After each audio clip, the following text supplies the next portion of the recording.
बिस्मिल्लाहिर्रहमानिर्रहीम। DK TV के मोअज़्ज़िज़ नाज़रीन, अस्सलाम वालेकुम। दोस्तों, इलॉन मस्क दुनिया का सबसे ज़्यादा अमीर तरीन इंसान। दोस्तों, इलॉन मस्क को मास्टरमाइंड कहना गलत नहीं होगा। इलॉन मस्क जैसे लोग सदियों में सिर्फ एक दो बार ही पैदा होते हैं। मैं ऐसा क्यों कह रहा हूँ ये आपको वीडियो के आखिर तक पता चल ही जाएगा। दोस्तों, इलॉन मस्क 28 जून 1971 को पैदा हुए।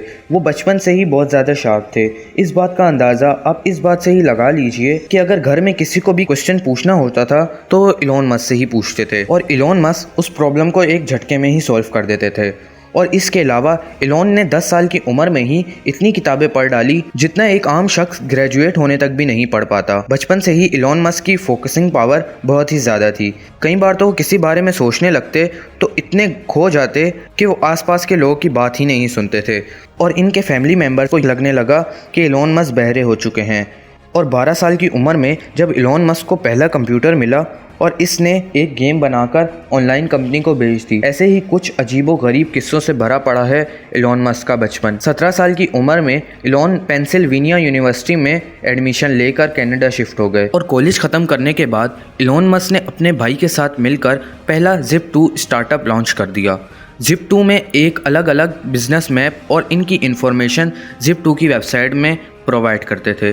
तकरीबन 5 साल में इलॉन मस्क ने Zip2 को $307 मिलियन में बेच दिया और इसमें इलॉन मस्क का हिस्सा $22 मिलियन का था। लेकिन इलॉन मस्क यहाँ भी नहीं रुके। ऐसे ही एक दिन इलॉन मस्क बैंक गए हुए थे, वहाँ लोगों की लंबी लंबी लाइन लगी हुई थी। इलॉन ने सोचा कि लोग अपने ही पैसे निकलवाने के लिए इतनी इतनी लंबी लंबी लाइनों में खड़े हुए हैं, तो क्यों ना मैं अपना ऑनलाइन पे सिस्टम बनाऊं। और फिर इलॉन मस्क ने X.com बनाई और आहिस्ता आहिस्ता इसमें इनको बहुत ग्रोथ मिली और फिर इसको पेपाल का नाम दिया। 2002 में ईवे ने पेपाल को $1.5 बिलियन में खरीद लिया और इसमें इलॉन मस्क का हिस्सा $160 मिलियन का था। लेकिन वो यहाँ भी नहीं रुके और इतने पैसे आने के बाद इलॉन मस्क ने पूरा करना था स्पेस ट्रैवल का सपना। इस सपने को पूरा करने के लिए वो रॉकेट खरीदने के लिए रशिया चले गए और वहाँ रॉकेट का प्राइस सुनकर वापस आ गए। और यहाँ तक कि रशिया जब वो रॉकेट खरीदने गए थे तो इलॉन मस्क पर एक मैनेजर ने थूक भी फेंक दी थी। लेकिन आते टाइम इलॉन मस्क अपने साथ एक नया जज्बा लेकर आए थे कि रॉकेट तो अब मैं खुद बनाऊंगा और इसने रॉकेट साइंस की किताबें पढ़ पढ़कर एक कंपनी खोल डाली जिसका नाम इन्होंने SpaceX रखा।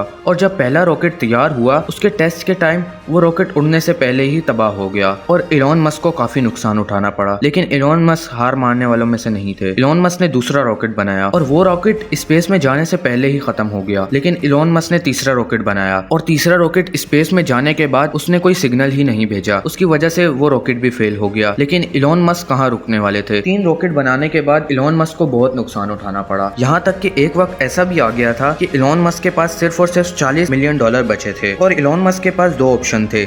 या तो वो $40 मिलियन SpaceX पर लगाकर आखिरी कोशिश करे या फिर इस $40 मिलियन से अपनी बाकी की लाइफ गुजारे। और इलॉन मस्क ने फर्स्ट वाला ऑप्शन चुना और जी जान लगाकर अपना चौथा रॉकेट बनाया। और वो कहते हैं ना, कोशिश करने वालों की हार नहीं होती। फाइनली इस बार वो रॉकेट सक्सेसफुली उड़ा और वापस लैंड भी हुआ। न्यूरालिंक जो कि अपाहिज इंसानों के लिए ब्रेन मशीन तैयार कर रही है, इसकी वजह से वो नॉर्मल इंसानों जैसी सारी चीजें कर पाएंगे। ओपन AI ये कंपनी आर्टिफिशियल इंटेलिजेंस पर रिसर्च कर रही है। साथ ही इलॉन मस्क स्टारलिंक नाम के एक प्रोजेक्ट पर भी काम कर रहे हैं जिसका मिशन 12,000 सैटेलाइट स्पेस पर भेजने का है और स्टार्स के जैसी एक चेन बनाना है जिससे पूरी दुनिया के हर कोने पर फुल स्पीड इंटरनेट पहुंचेगा। इसी मेहनत की वजह से आज इलॉन मस्क दुनिया के अमीर तरीन शख्स बन पाए हैं। दोस्तों, जहां एक आम शख्स की सोच खत्म होती है वहां इलॉन मस्क की सोच शुरू होती है।